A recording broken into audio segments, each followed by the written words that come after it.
Hello everyone, welcome back to the channel.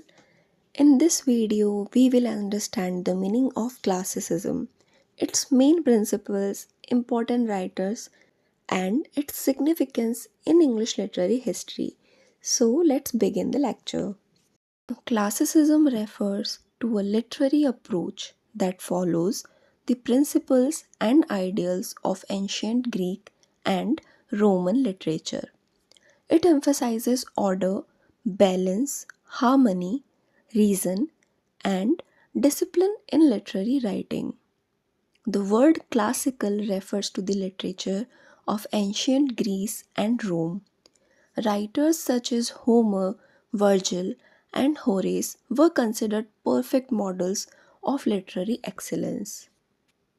Later, writers believed that these ancient authors had already created the best examples of literature. Therefore, many writers tried to imitate their styles, themes, and artistic discipline. Because of this admiration for ancient models, the literary movement came to be known as classicism. Now, let us understand the concept in a little more detail. Classicism is based on the idea that literature should reflect order, clarity, and rational thinking. Classical writers believed that literature should appeal to the intellect rather than uncontrolled emotions. They valued structure, proportion, and harmony, just like classical architecture and sculpture. In classical literature, writers avoided extreme emotions and excessive imagination. Instead, they focused on balanced expression and universal truth about human nature. In English literature, classical ideals became especially influential during the Neoclassical period, which lasted roughly from 1660 to 1798. This age is often called the Age of Reason or the Augustan Age. During this period, writers strongly believed in reason, logic, and order. Some of the major writers associated with classical ideals include John Dryden, Alexander Pope, Jonathan Swift, and Samuel Johnson. These writers believed that literature should follow clear rules and established artistic standards. Now, let us look at the main principles of classicism. The first important principle is imitation of classical models. Classical writers believed that the works of ancient authors were the best example of literary perfection. Therefore, they tried to imitate the ideas and techniques of writers such as Aristotle and Horace. For example, Aristotle's ideas about drama influenced many later playwrights, especially his concept of dramatic structure and unity. The second important principle of classicism is the importance of reason. Classical literature emphasizes rational thinking and intellectual clarity.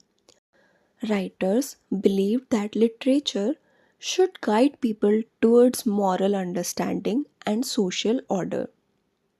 Instead of emotional expression, classical writers often used wit, satire, and logical arguments. For example, Alexander Pope wrote the famous poem An Essay on Criticism, which discusses the principles of good writing and literary criticism. The third principle is order, balance, and harmony. Classical writers believed that literary work should be carefully structured. Every part of the work should contribute to the overall unity and balance. This idea of balance reflects the belief that art should mirror the order of nature and human society. Another important principle of classicism is respect for rules and conventions. Many classical writers followed rules derived from ancient literary critics, especially Aristotle. One famous example is the three unities of drama. These include the unity of time, unity of place, and unity of action. According to these rules, a play should focus on a single main action, occur in one place, and take place within a limited time.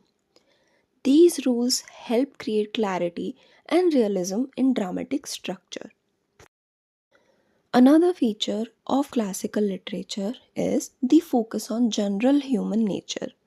Instead of emphasizing individual emotions or personal experiences, classical writers focused on universal aspects of human behavior.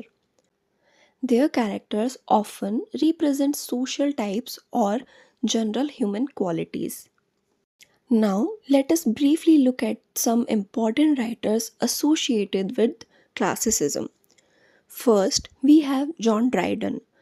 Dryden was one of the leading writers of the early neoclassical period. He was known for his poetry, satire, and literary criticism. Some of his famous works include Absalom and Achitophel, Mac Fleckney. Dryden's works demonstrate the classical values of order, wit, and moral reflection. Another important classical poet is Alexander Pope.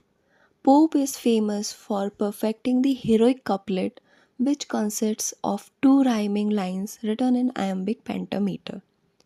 His famous works include The Rape of the Lock, an essay on criticism, and an essay on men.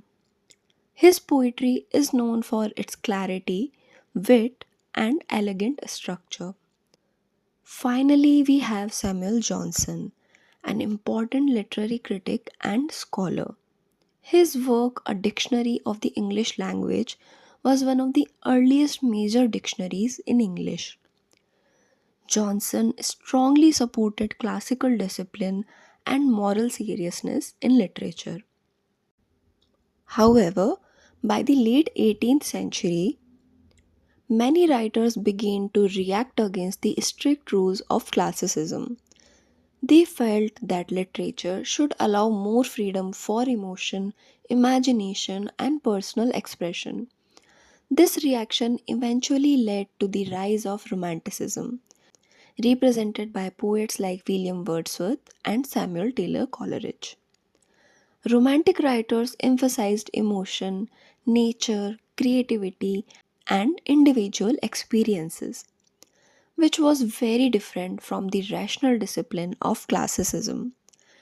To conclude, classicism in English literature emphasizes reason, order, harmony, balance, and respect for the established literary rules.